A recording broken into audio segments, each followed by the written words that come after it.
8h30 sur LCI. L'invité ce matin, c'est Agnès Buzyn. Bonjour. Bonjour, ancienne Adrien, ministre de la Santé et auteur cette semaine d'un livre intitulé Journal, janvier-juin 2020 avec ce bandeau. Agnès, tu as fait peur au président. Il s'agit bien sûr de votre récit de l'épidémie de Covid, ses prémices alors que vous étiez encore au gouvernement et les mois d'après. Qu'est-ce qui vous a décidé à écrire? Est-ce qu'il s'agit pour vous de laver votre honneur? Non, je dirais que il m'a semblé que le traumatisme étant passé, collectif et individuel aussi, il était peut-être utile pour un retour d'expérience collective que je livre mon regard un peu particulier sur cette période, regard qui est lié à ma triple casquette de femme politique qui agit au moment de l'arrivée du Covid, de médecin avec mes connaissances, et puis, je dirais, de citoyenne qui a peur.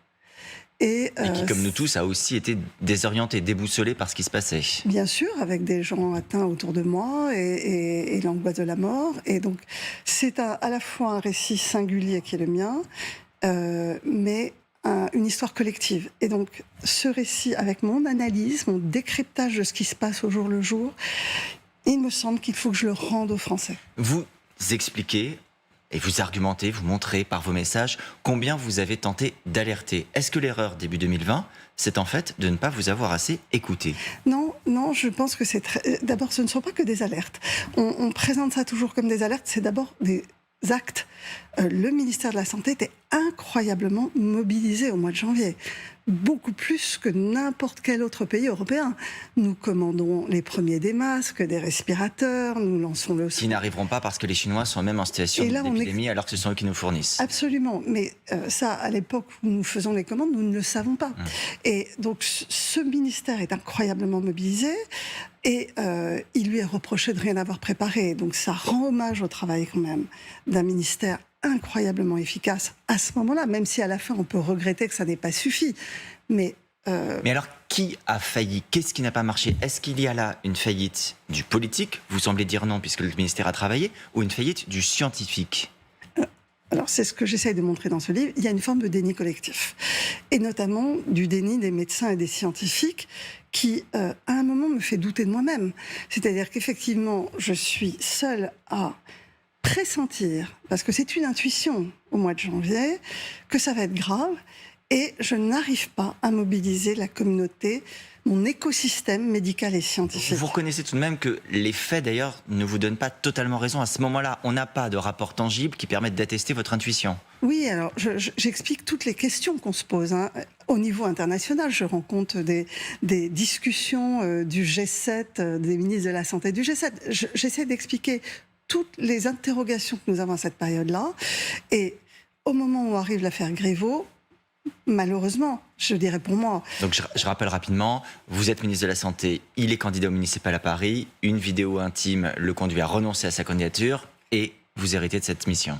Absolument. Et au moment de l'affaire Griveaux, donc, on me demande de partir à Paris. L'épidémie n'est pas encore sortie de Chine. Et donc, je suis dans ce doute, une intuition non partagée, un déni généralisé qui fait que moi-même, je me demande si je ne vois pas tout en noir. Mais je m'arrête un instant sur cette idée d'intuition, Agnès Buzyn, parce que c'est effectivement très frappant. Qu'est-ce qui fait, de votre point de vue, qu'à ce moment-là, vous avez cette intuition, vous nous expliquez avoir ressenti, perçu des choses que les autres n'ont pas vues? Alors d'abord, j'étais préparée, c'est-à-dire que tout le monde sait depuis au moins 20 ans qu'il y aura des grandes pandémies dans le siècle. Donc c'est quelque chose que dans les agences sanitaires, non seulement on connaît, mais que l'on prépare. Il y a en permanence des exercices de crise, des audits croisés entre pays, il y a le règlement sanitaire international. En réalité, tous les pays du monde se préparent à une grande pandémie. Et donc c'est quelque chose... Quand on est ministre de la Santé et qu'on est médecin, on le sait. Pourtant, dans le livre, on sent davantage votre solitude qu'une préparation collective. C'est vrai. Et ça, c'est peut-être parce que c'est ma spécialité médicale. En réalité, je suis médecin hématologue spécialiste des greffes de moelle. Et mon travail de médecin depuis 25 ans, c'est d'anticiper, de tirer le fil et d'anticiper les complications infectieuses que vont faire mes malades. Et donc, en permanence, je me projette ce que d'autres n'ont visiblement pas fait. Alors d'autres, vous citez des noms assez clairement, le président du conseil scientifique, par exemple, Jean-François Delfraissy, vous rappelez en substance que c'est surtout un spécialiste du sida qui a tendance à aller dans le sens du vent. Pourquoi une telle sévérité? C'est le bouc émissaire idéal, Jean-François Delfraissy, aujourd'hui? En fait, il n'y a aucune sévérité. Pas du tout. Il n'y a rien de personnel, c'est un journal. Donc en fait, je rends compte au jour le jour de mon incompréhension du discours des uns et des autres face à ce qui arrive. Et donc, effectivement, je mets dans le livre des prises de parole des uns et des autres, et les faits sont cruels. Mais ça n'est pas une attaque personnelle, c'est que simplement, il y a eu autour du président de la République un certain nombre de conseillers qui, à ce moment-là, au jour le jour, et je le commente, n'ont pas pris la mesure de ce qui se passait. Est-ce que vous avez conscience que votre récit peut aussi accréditer une forme de populisme anti-système contre donc ceux qui sont censés savoir, le Conseil scientifique, l'Organisation mondiale de la santé que vous épinglez, l'Union européenne aussi, dont vous vous impatientez de la lenteur. Tout ça mis bout à bout, ça accrédite ceux qui disent « Regardez, le système ne fonctionne pas, les institutions ne fonctionnent pas, il faut les mettre à bas ». Alors, c'est exactement le contraire que je dis dans mon livre. Je dis le contraire. Je dis il faut des institutions fortes et il faut nommer les bonnes personnes à la tête de ces institutions. Dans l'idéal. Aujourd'hui, ce n'est pas le cas. Un exemple, le directeur général de l'OMS n'est pas médecin. C'est difficile. Il est totalement dépendant de ses équipes. Voilà, je trouve que les institutions n'ont pas joué leur rôle. Il y a eu un manque de vision, un manque de courage. Et au contraire, mon livre plaide pour plus d'institutions, plus fortes, pour plus d'Europe, plus vite. Et donc c'est le contraire. Je prône le courage et je prône les institutions. Alors il y a dans les faits que vous rapportez un point commun quand même. Le Conseil scientifique, sa composition, elle a été validée par Emmanuel Macron. Le professeur Raoult, que vous citez également, chantre de l'hydroxychloroquine, Emmanuel Macron lui a rendu visite. Qu'est-ce que ça dit du chef de l'État? Est-ce qu'il a une part de responsabilité? J'en ai parlé avec lui encore tout récemment. En fait, l'écosystème médical et scientifique est très mal connu des politiques. Il y a très peu de scientifiques dans le monde politique. Quand vous regardez les bancs de l'Assemblée et du Sénat, il n'y a pas de scientifiques, il y a quelques médecins. Et en réalité, c'est un monde inconnu pour eux. Et donc, ça n'est pas étonnant qu'ils aient du mal à faire la part des choses. Regardez, même les journalistes scientifiques ont eu du mal à évaluer l'histoire de la chloroquine. On voit bien cet emballement, il est généralisé. En réalité, c'est là où les institutions doivent jouer leur rôle de vigie et alerter le chef de l'État. Donc non, je ne crois pas que ce soit une critique contre lui. Je pense que c'est une critique réellement contre le fait que nos institutions n'ont pas été à la hauteur. Alors, on est quand même interloqué, Agnès Buzyn, quand on vous lit l'un des moments les plus édifiants, c'est votre fameuse conversation téléphonique du 8 février, quand vous expliquez que vous étiez au cinéma, le président vous appelle, vous vous isolez, vous discutez pendant plusieurs dizaines de minutes. D'ailleurs, c'est après cette conversation que le surtitre de votre livre, Agnès, tu as fait peur au président, a été tiré d'une citation du secrétaire général de l'Élysée. On se demande quand même si, d'une certaine manière, l'optimisme d'Emmanuel Macron, sa volonté de souvent voir le verre à moitié plein dans la vie, ne l'ont pas en partie aveuglé sur vos alertes? Je pense surtout que personne d'autre que moi ne lui a dit que ça allait être grave. Et donc ça, je pense que c'est très difficile pour un président qui a des signaux contradictoires et un conseil scientifique qui, dans son entièreté, rend un avis le 12 mars en disant que les élections peuvent se tenir. Comment voulez-vous qu'il évalue la pertinence d'avis scientifiques contradictoires? Alors oui, il est optimiste, mais enfin, tous les scientifiques et tous les médecins qui ont pris la parole à ce moment-là étaient optimistes. Je suis certaine qu'il y avait des scientifiques et des médecins qui, comme moi, étaient très inquiets. Mais ils n'ont pas été entendus ou ils n'ont pas pu parler. Et ça pose une question sur le déni collectif. J'évoque aussi l'aspect genré. Dans mon livre. Est-ce que si j'avais été un homme avec une grosse voix, est-ce qu'elle aurait été mieux entendue? Est-ce que si j'avais eu un poids politique plus important, j'aurais été mieux entendue? Je ne le sais pas. Mais est-ce que ce n'était pas, précisément, justement, Agnès Buzyn, votre responsabilité? Vous étiez ministre. Le rôle d'un ministre, c'est d'alerter, certes, mais aussi de défendre ses positions, de gagner des arbitrages. Ça vaut dans tous les sujets, même si là, on est dans un cas très particulier d'une épidémie. Est-ce qu'il ne vous revenait pas la responsabilité d'être capable de le dire, quitte même peut-être à le dire publiquement haut et fort? Alors, la première période où je suis ministre, quand l'épidémie est encore en Chine, puisque je pars avant qu'elle ne démarre en Italie, j'ai fait le job, entre guillemets, c'est-à-dire que j'ai fait tout ce que je savais et pouvais faire à l'époque. Nous commandons, nous alertons les hôpitaux, nous faisons plusieurs réunions de crise au ministère, dont je remarque qu'un certain nombre, d'ailleurs, de responsables médicaux ne prennent pas la mesure à ce moment-là de la gravité. Et donc j'agis. Le problème, c'est après. Je ne suis plus ministre.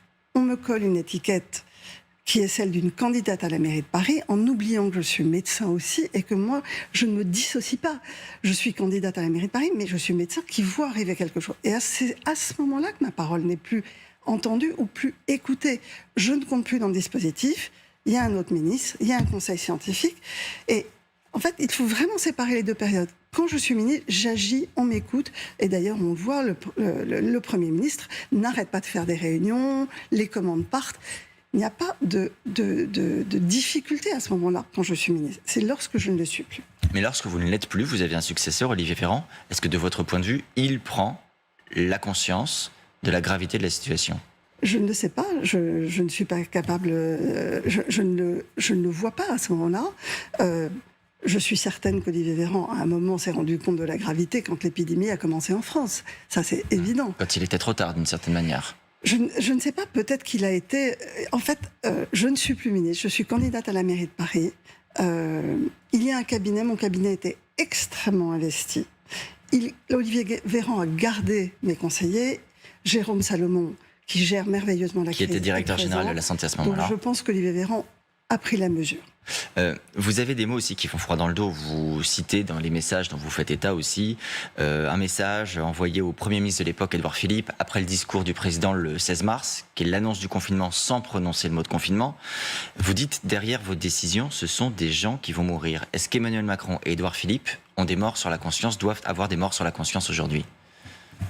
Ce que je rapporte dans mon livre, c'est que le confinement trop tardif a abouti à un débordement des hôpitaux qui n'aurait jamais dû avoir lieu. Et c'est vrai que c'est factuel. Cela dit, tout le monde a été soigné en France. Tous les gens malades ont eu accès à l'hôpital et à des réanimations. Donc, ce que je pointe, c'est le débordement et la panique. Et à aucun moment je dis qu'il y aura des morts à cause de ça, car je ne le pense pas. En réalité, tout le monde a été soigné. Ça n'est pas le cas dans tous les pays. Certains pays ont été débordés. Vous disiez à l'instant que vous n'étiez plus entendue une fois que vous étiez candidate au municipal. Vous reconnaissez, vous l'avez dit d'ailleurs encore cette semaine à plusieurs de nos confrères dans des interviews, que quitter le ministère de la Santé a été de votre point de vue la pire erreur de votre vie. Qu'est-ce qui vous a empêché de dire non à ce moment-là ? Qu'est-ce qui vous a empêché de dire « je reste au ministère de la Santé » ? Est-ce que c'est une question de courage, parce qu'on ne dit pas non au président de la République ? Une question d'inexpérience ? Non, je m'en veux terriblement, évidemment, à ce moment-là. En réalité, je pense que je suis dans le doute moi-même. C'est-à-dire que mon intuition n'est pas corroborée dans les faits, puisque l'épidémie est restée en Chine. Il n'y a pas encore d'alerte internationale très forte. On voit, je mets dans le livre les rapports du Centre européen des maladies, de l'OMS, au moment de mon départ, et donc on voit bien qu'il n'y a pas de prise de conscience internationale. J'ai une pression très forte, je l'explique dans le livre, j'explique aussi les hypothèses de cette pression, puisque certaines personnes avaient envie de me voir partir, et à un moment, je n'ai pas su dire non. Je dis au président, je veux rester ministre, je peux faire campagne comme Gérald Darmanin et Édouard Philippe, qui font campagne au Havre et à Dunkerque, je peux faire campagne comme eux, et... rester ministre, et le président de la République ne me l'autorise pas. Et donc c'est un concours de circonstances. Peut-être qu'aujourd'hui, avec ce que je sais de mon intuition, je ferai plus confiance à mon intuition. Qu'est-ce que vous avez appris, peut-être même sur vous-même d'abord, de cette période ? D'abord beaucoup de résilience quand même. Une envie d'une politique...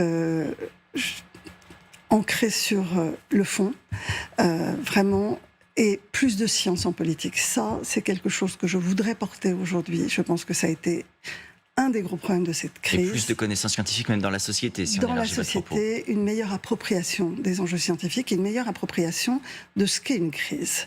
Parce qu'en réalité, nous en aurons d'autres, et ce que j'essaie d'expliquer dans ce livre, c'est que nous ne sommes pas mieux préparés. Je pense que si nous n'avons pas un retour d'expérience correct, profond, sur la façon dont la société dans son ensemble a réagi, les réseaux sociaux, certains médias, les politiques et les scientifiques, nous serons dans la même situation dans 10 ans si une nouvelle crise d'un autre style se produit.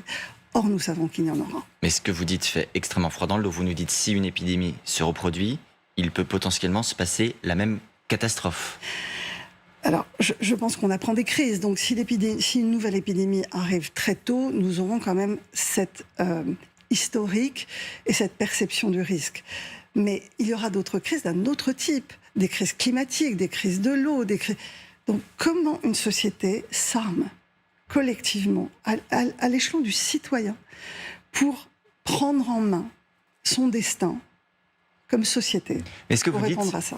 en fait, c'est une disposition d'esprit, c'est la capacité à un moment d'avoir la lucidité de se dire il se passe quelque chose qui sort de l'ordinaire. Et je dois être acteur. Mais ça peut s'appliquer à beaucoup de sujets. Certains écologistes aujourd'hui disent c'est ce qui se passe sur le climat. On n'est pas capable de voir ce qui est en train d'arriver. Oui, je pense qu'il y a cet enjeu sur, évidemment, la catastrophe climatique nous concerne tous. On a vu... En fait, je fais le parallèle souvent avec le changement climatique. On a vu le même déni des scientifiques pendant des années. D'où le retard à l'allumage. En fait, dès les années 90, les signaux faibles étaient déjà là. On aurait dû comprendre la gravité et l'accélération. Les gens ne comprennent pas ce qu'est une courbe exponentielle, en fait. L'accélération des phénomènes naturels. Et c'est ce que je mets en exergue aussi dans ce livre. Ça, c'est de l'enseignement des sciences. Vous précisez que vous avez informé le président, l'ancien Premier ministre Édouard Philippe, que vous alliez publier ces messages. Vous expliquez d'ailleurs qu'ils sont en réalité dans le dossier d'enquête et qu'ils pourraient à tout moment aussi fuiter. Est-ce que vous avez reparlé avec eux depuis la sortie de votre livre ? Absolument. Que vous ont-ils dit ? Ils sont contents, ils m'ont dit qu'ils avaient hâte de le lire. D'accord. Vous leur avez adressé personnellement à chacun d'entre eux. Est-ce qu'ils ont, depuis 2020, reconnu auprès de vous des erreurs ou formulé des regrets ? Écoutez, c'est à eux de faire part de leur analyse. Moi, je n'ai pas eu de conversation suffisamment profonde sur le sujet avec eux. Je suis certaine que, comme moi et comme nous tous, ils ont forcément, à un moment, des regrets. Vous savez, gérer une crise comme ça, c'est tellement difficile. Personne n'est parfait. Personne ne peut imaginer avoir tout fait parfaitement. Ce que je veux dire aux citoyens, c'est qu'en tous les cas, quand on est à un poste de responsabilité, on ne pense plus qu'à ça.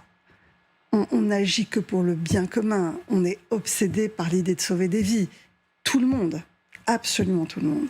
Et donc, reprocher à des politiques de ne pas avoir combattu un sinistre... En l'occurrence, c'est ce qui vous est reproché devant la Cour de justice de la République. Alors, je précise que vous n'êtes plus mis en examen, mais toujours témoin assisté.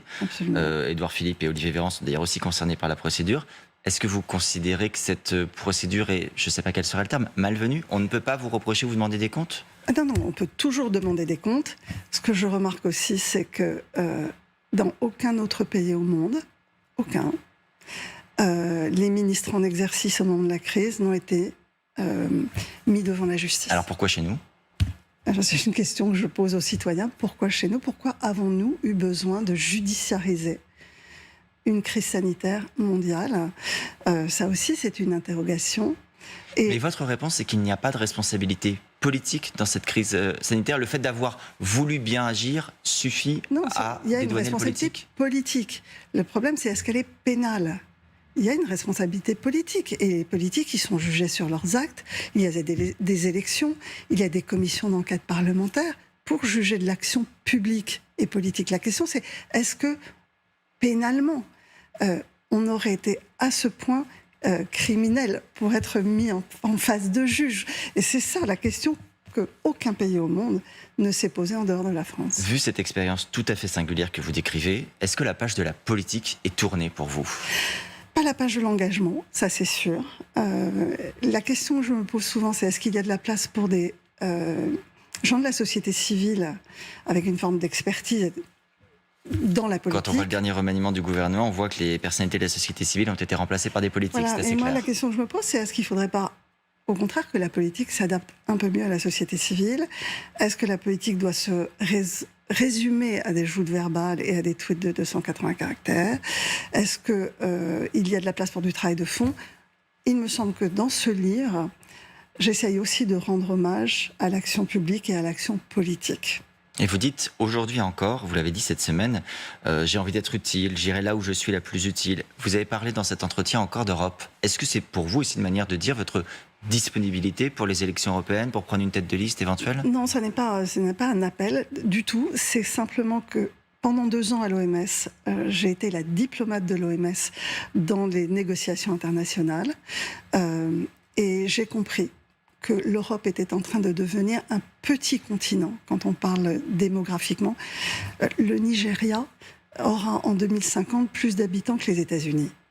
Et donc, et je dis souvent, la France fait la taille de 2 villes chinoises. Et donc, face à cela, quelle est la bonne échelle pour faire valoir notre valeur, pour prendre des décisions vis-à-vis du changement climatique, pour financer la recherche et le développement dont nous aurons besoin pour lutter contre le réchauffement climatique? Quelle est la bonne échelle? Et pour moi, aujourd'hui, la seule échelle qui est légitime pour les 100 ans qui viennent, c'est l'échelle européenne. Est-ce que c'est une manière aussi de dire que la politique nationale française ne vous fait plus ou pas envie, que le débat tel que vous le voyez aujourd'hui Je pense qu'il y a encore énormément de choses à faire à l'échelon national, notamment l'organisation du système de santé, dont j'explique les difficultés dans le livre. Il y a énormément de choses à faire sur le plan de l'éducation. Aujourd'hui, on n'a quand même pas réglé le problème du niveau des élèves. Et on a mis un politique à l'éducation nationale pour tenter de le faire. Je suis sûre qu'il va s'emparer des dossiers. Mais il y a des dossiers nationaux qui sont extrêmement préoccupants aujourd'hui et sur lesquels il faut encore s'engager. Et 3 ans après, vous nous dites aussi, Agnès Buzyn, que vous êtes toujours menacée et sous protection policière. Oui. Mais quelles sont les menaces qui vous sont adressées encore aujourd'hui? Alors, aujourd'hui, c'est toujours, je dirais, un petit monde complotiste qui est absolument persuadé que la crise est un complot mondial et qui pense que je suis au centre de ce complot. Voilà, c'est très peu de gens. Le problème, c'est que je ne peux pas me permettre de les rencontrer toute seule dans la rue. Merci beaucoup, Agnès Buzyn, d'avoir été l'invitée de LCI ce matin. Votre vérité, la vérité, dites-vous, puisque ce sont les faits de votre point de vue. C'est dans votre journal janvier-juin 2020 aux éditions Flammarion. Les droits d'auteur, d'ailleurs, vont à la Fondation des Hôpitaux.